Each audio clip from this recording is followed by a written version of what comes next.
प्रदेश के शाहजहांपुर में विधवा के दरवाजे पर दबंगों ने खड़ी की दीवार। दबंगों ने जान से मारने की भी दी धमकी। छत्तीसगढ़ के सरगुजा में बच्चों ने गोठान ग्राम खड़गांव का किया भ्रमण। महिलाएं आत्मनिर्भर बनने की ओर अग्रसर। उत्तर प्रदेश के शाहजहांपुर में फिल्म तांडव के खिलाफ हिंदू संगठनों ने खोला मोर्चा। फूंका पुतला, कलेक्ट्रेट में किया हंगामा और विरोध प्रदर्शन।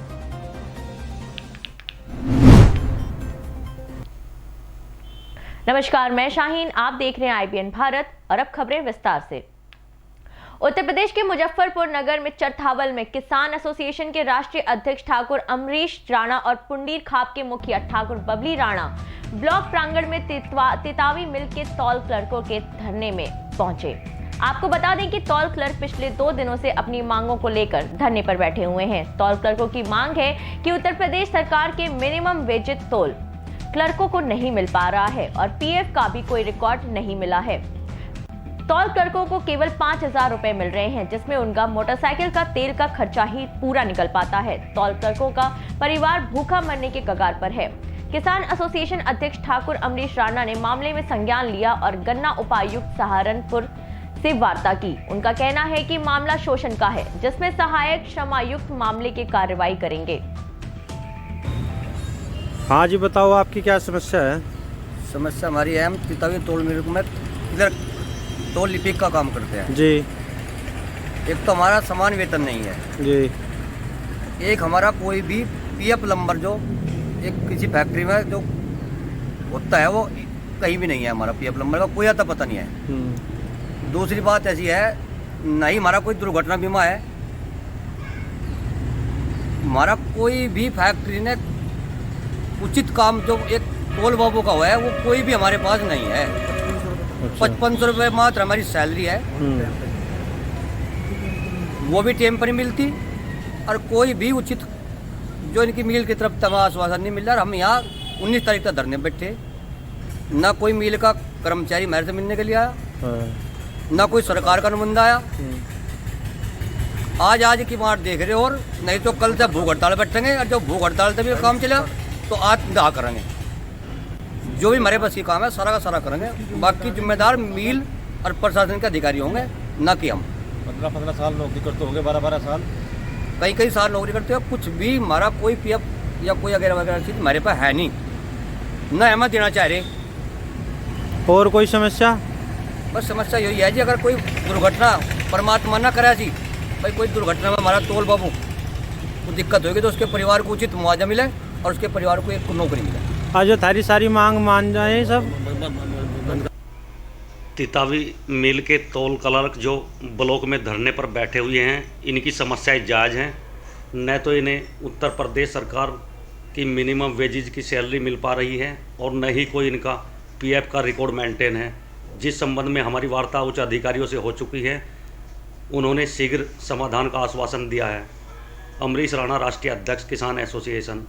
धन्यवाद। हाँ जी, बताओ आपकी क्या समस्या है?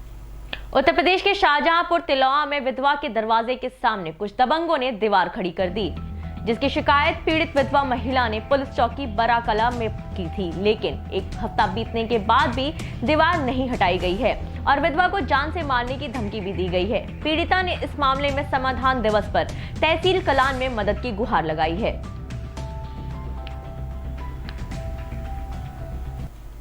मध्य प्रदेश के बैतूल में जिला चिकित्सालय में एक नई पहल की शुरुआत की गई है। भारत सरकार की योजना मेरा अस्पताल के तहत अस्पताल प्रबंधन ने माइक सेट लगाकर अस्पताल में भर्ती मरीजों और उनके परिजनों से बातचीत की। मरीजों और उनके परिजनों को किसी भी प्रकार की असुविधा न हो, इसीलिए अस्पताल से संबंधित योजनाओं और स्वच्छता के प्रति जागरूक किया। भारत सरकार की एक योजना है मेरा अस्पताल करके, और ये बेसिकली सरकारी चिकित्सालयों के लिए एक फीडबैक सिस्टम है। इसमें जो भी चिकित्सालय में मरीज़ भर्ती होते हैं उनका नंबर रजिस्टर किया जाता है और जब उनका डिस्चार्ज हो जाता है तो उसके बाद उनसे क्या बोलते हैं, दिल्ली से उनके पास कॉल्स आते हैं अस्पताल की व्यवस्था के विषय में। वो लोग जानते हैं जैसे कि अस्पताल में साफ़ सफाई कैसी थी, आपके अस्पताल में स्टाफ का क्या बिहेवियर था, और अस्पताल में आपके क्या बोलते हैं, आपको किसी चीज़ के लिए पैसे तो नहीं लगे, और भी 5-6 उनके क्वेश्चंस होते हैं वो पूछते हैं। इसी चीज़ को हमने मद्देनज़र रखते हुए हमने माइकिंग सिस्टम एक छोटी सी हमने कोशिश की कि वार्ड्स में और ओपीडी और फार्मेसी में हमने स्टार्ट करवाए हैं। बेसिकली जैसे भी हम जब भी प्लेन में जाते हैं तो हमें एक फैमिलियर करवाया जाता है वहाँ के एनवायरनमेंट से, वैसे ही जिला चिकित्सालय में जब भी कोई हमारे मरीज के परिजन आएंगे तो उन्हें यहाँ के वातावरण से, यहाँ की चीज़ों से एक फैमिलियर करवाया जाएगा पहले। और अस्पताल के इसमें जो जितनी पॉलिसीज़ हैं हमारी कि मरीज़ से मिलने का समय क्या है, खाना बांटने का समय क्या है, अस्पताल में साफ़ सफाई रखें और जगह जगह गुटखा ना थूकें, ये सब जो भी चीज़ें हैं ये हमारी इस माइकिंग सिस्टम के थ्रू हमारा जो स्टाफ है दिन में हर एक पर्टिकुलर 2-3 घंटे के बाद ये अनाउंसमेंट करते रहेगा। और साथ में ये ओपीडी और फार्मेसी का रहेगा। जैसे ही वार्ड में स्टाफ की ड्यूटी चेंज होती है हमारे, तो जैसे 8 से 2 में जो स्टाफ रहेगा वो बताएगा कि आपके सेवा में ये स्टाफ है, कि मरीज़ के परिजन और मरीज़ को भी पता रहे कि उनके साथ अभी कौन सा स्टाफ है, कौन डॉक्टर है जो उनका हेल्प कर सकता है। तो बेसिकली इसी को ध्यान में रखते हुए हम लोगों ने ये माइकिंग सिस्टम स्टार्ट किया है। वार्डों में काफ़ी ज़्यादा मरीज़ रहते हैं। हर मरीज़ या उसका रिश्तेदार जो है सिस्टर तक या हमारे किसी अस्पताल के कर्मचारी तक नहीं पहुंच पाता, या उसको समझ नहीं आता कि किसके पास जाना है। तो ये सोचा गया है कि एक माइक सिस्टम रहे और सिस्टर जो है बाकायदा अपनी जानकारी, जो स्वास्थ्य विभाग की जानकारी उन तक दे। इससे अप्रत्यक्ष रूप से मरीज को या उसके परिजन को मालूम पड़ेगा, ये समझ आएगा कि ये जो माइक पे खड़ा है, ये बोल रहा है, ये व्यक्ति जो है इसके काम का है।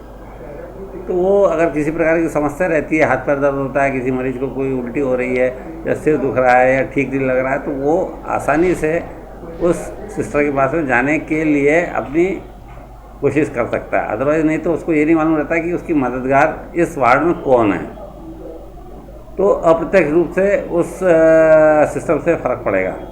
दूसरा, सिस्टर से ये होगा कि वो एक बार में सभी मरीजों को एक जो सामान्य निर्देश है स्वास्थ्य संबंधी, वो आराम से दे सकती है।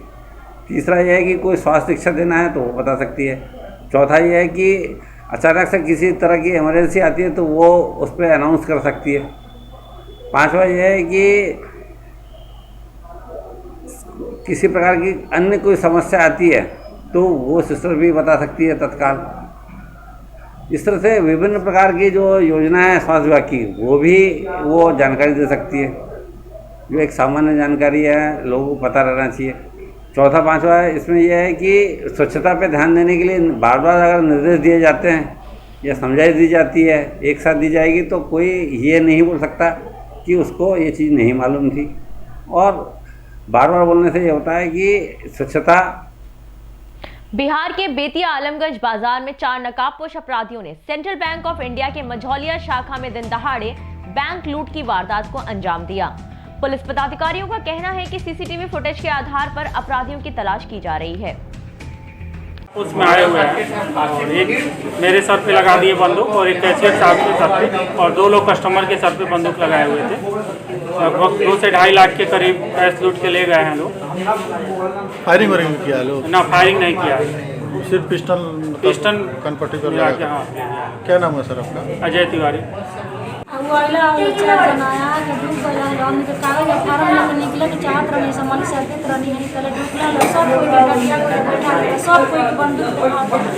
को आदमी रहा? चेहरा पर नकाब लगेले लोग। बिहार के बेतिया रामनगर अस्पताल में कोरोना टीका लेने के बाद 2 एएनएमओ की हालत बिगड़ गई, लेकिन इलाज के बाद तबीयत में सुधार हो गया। बताया जा रहा है कि वैक्सीन से कोई रिएक्शन नहीं हुआ है, बल्कि डर की वजह से तबीयत खराब हो गई थी। निजी अस्पताल के निदेशक किरण शंकर झा से बात हुई तो उन्होंने बताया कि अभी तक 97 लोगों का वैक्सीन लगाया गया है, बाकी रजिस्टर्ड लोग अनुपस्थित हैं। वैक्सीनेशन शुरू होने के लिए कम से कम 9 लोगों का रहना जरूरी है। अभी सर सुनने में आया है कि जो जन्म स्थान में कोविड को लेकर के टीका लगाया जा रहा है उसमें 2 एएनएम लोगों का तबीयत खराब हो गई। ये कैसी और किस तरह की बात? दोनों को माइनर इफेक्ट हुआ, किसी को उल्टी हुआ, किसी को चक्कर हुआ, और इसको हम लोग मानते हैं कि सुइया का जो फोबिया है, डर है, उसके चलते, नया वैक्सीन है उसके चलते हुआ, कोई प्रतिकूल प्रभाव में गिनती इसकी नहीं है। ये टीका जो है किस तरह के लोगों को लगाया जा सकता है और दिया जा सकता इस टीके को 18 साल से नीचे के और लेडीज में जो प्रेग्नेंट लेडीज हों और जो स्तनपान कराती हों उसको देना नहीं है। प्लस आपको जो असाध्य रोग से पीड़ित हों, कैंसर से हों या किडनी फेल्योर में हों, तो उनको भी इसमें बचाने का आपको निर्देश प्राप्त हुआ है। सर, अभी किसी प्रकार की कोई दिक्कत तो नहीं ना? बिल्कुल नहीं, हमने टीका लिया है, स्वस्थ हैं। आपको हमारे यहाँ जितने लोगों ने टीका लिया है, करीब 100 लोगों ने टीका लिया है और सभी स्वस्थ हैं, एक्सेप्ट कि आपको 2 ANM को प्रतिकूल प्रभाव पड़ा, बहुत माइनर प्रतिकूल प्रभाव पड़ा। वो भी ठीक है ना? हाँ, ठीक है। उत्तर प्रदेश के चंदौली जिले में नौबतपुर यूपी बिहार बॉर्डर पर उड़ीसा से आ रहे किसानों के जत्थे को रोकने के लिए पुलिस और नेताओं में झड़प हो गई। काफी बहस के बाद किसान नेता बिहार की सीमा में वापस चले गए। वहीं उड़ीसा से दिल्ली को जाने वाली किसानों की जनता को पुलिस ने बनारस की तरफ आगे बढ़ा दिया। इस संबंध में अपर पुलिस अधीक्षक ने बताया कि जबरन बिहार के विधायक अपने समर्थकों के साथ यूपी की सीमा में घुसकर बवाल करना चाह रहे थे, जिन्हें रोकने का प्रयास किया गया और जो जत्था दिल्ली जा रहा था उसे आगे बढ़ा दिया गया। अपना नाम और परिचय बताएं। मेरा नाम सुधाकर सिंह, सदस्य बिहार विधानसभा रामगढ़, बिहार विधानसभा रामगढ़। मैं वहाँ से MLA हूँ। हमारा जो किसानों का जो जत्था जा रहा है दिल्ली उड़ीसा से, उस जत्थे का हम लोग एकजुटता के लिए बिहार से हजारों किसान इनके साथ यात्रा में हम शामिल हैं। जो इनके साथ हम लोग यात्रा में दिल्ली तक जाएंगे, यह हमारा जो आंदोलन है यह राष्ट्रीय आंदोलन है, कोई एक प्रदेश का आंदोलन नहीं है। दुर्भाग्य से यहाँ के जिला प्रशासन के लोग खड़ा थे, कह रहे थे कि उड़ीसा के लोग जाएंगे, बिहार के लोग नहीं जाएंगे। बहुत आश्चर्य हुआ, क्या बिहार इस देश में नहीं है? क्या बिहार के किसान इस आंदोलन में भाग लेने के अधिकारी नहीं है? इस तरह का हम लोग पहली बार हमने सुना कि किस तरह से जो चंदौली का जिला प्रशासन में कह सकते हैं कि कम पढ़े लिखे लोग यहाँ हैं। आपको रोका जा रहा है, क्या आप रुकेंगे कि जाएंगे? किसानों जाएंगे, हम किसानों के साथ यात्रा में हैं, हम किसानों के साथ जाएंगे। छत्तीसगढ़ के कोरिया में बच्चों से जुड़ी अपराध के मामले को लेकर पुलिस थाना प्रभारियों का यूनिसेफ की संस्था के माध्यम से ऑनलाइन कार्यशाला आयोजित कराया। पुलिस अधीक्षक चंद्रमोहन सिंह के पहल पर यूनिसेफ की संस्था के साथ चर्चा कर झगड़ा खांड थाना में चाइल्ड फ्रेंडली थाना के जिले के सभी थाना प्रभारी और पुलिस कर्मियों को बच्चों से जुड़ी कई समस्याओं का निराकरण करने को लेकर ऑनलाइन कार्यशाला का आयोजन किया गया। इस कार्यक्रम में मुंबई और दिल्ली के यूनिसेफ के लोगों के साथ वीडियो कॉन्फ्रेंसिंग के माध्यम से जानकारी दी गई, जहां बच्चों के साथ किस तरह से चर्चा करना है और किसी भी तरह के अपराधों में बच्चों से कैसे व्यवहार करना है, इन सभी बातों को लेकर कार्यशाला में जानकारी दी गई। कार्यशाला के दौरान पुलिसकर्मियों ने ट्रेनर और कानूनी जानकारी से सवाल किए, जिसका समाधान सहज तरीके से बताया गया। पुलिस अधीक्षक कोरिया चंद्रमोहन सिंह ने बताया कि जिस प्रकार से बच्चों से जुड़ी अपराध के मामले बढ़ रहे हैं, उसी को लेकर एक वेबिनार का आयोजन किया गया है, जिसके माध्यम से जिले भर के थाना प्रभारियों को बच्चों से जुड़े मामले में जो शंका होती है निश्चित रूप से वह दूर होगी और बच्चों के प्रति एक बेहतर पुलिसिंग स्थापित कर पाएंगे। हमारे यहाँ चाइल्ड फ्रेंडली थाना बनाया गया है। उसके तारतम्य में यूनिसेफ के द्वारा एक सेमिनार का आयोजन किया गया था, जिसमें सभी थाना प्रभारी उपस्थित हुए थे। इस ट्रेनिंग से अपने को पता चलता है कि बच्चों के साथ कैसा व्यवहार करना है और कौन कौन से कानून हैं और बच्चों को कैसे पुलिस के साथ संबंध बनाना चाहिए, पुलिस को कैसे बच्चों के साथ संबंध बनाना चाहिए, बच्चों से कैसे फ्रेंडली बात करनी चाहिए। इससे बहुत लाभ हुआ है और बच्चों के प्रति पुलिस की जो भावना है वो बदलेगी और बच्चों में भी पुलिस के प्रति छवि बदलेगी। इस तरह का कार्यशैली का क्रियान्वयन किया जाना है। हमारे यहाँ छत्तीसगढ़ के सरगुजा में शासन की महत्वाकांक्षी योजना नरवा गरवा घुरवा बारी यानी कि NGGB के कार्यों का अवलोकन करने के उद्देश्य से विद्यालय के बच्चों ने गोठान ग्राम खड़गांव का भ्रमण किया, जहां बच्चे गोठान में चल रहे विभिन्न गतिविधियों को देख बहुत उत्साहित हुए। आपको बता दें कि गोबर से केंचुआ खाद निर्माण किया जा रहा है, जिसे गांव की महिला स्वयं सहायता समूह की दीदियों द्वारा संचालित किया जा रहा है, जिससे वो आत्मनिर्भर बनने की ओर अग्रसर हो रही हैं। उत्तर प्रदेश के शाहजहांपुर में वेब सीरीज तांडव के खिलाफ हिंदू संगठनों ने मोर्चा खोल दिया है। इस मामले में हिंदू संगठनों ने कलेक्ट्रेट पहुंचकर न केवल जमकर विरोध प्रदर्शन किया, बल्कि पुतला दहन कर सरकार से निर्देशक और कलाकारों की गिरफ्तारी की भी मांग की है। उनका कहना है कि जब तक हिंदू देवताओं के अपमान करने वाले निर्देशक और कलाकारों के खिलाफ गिरफ्तारी नहीं होगी, तब तक वह लोग अपना विरोध प्रदर्शन करते रहेंगे। आज की खबरों में इतना ही। मुझे दीजिए इजाजत, तब तक के लिए नमस्कार।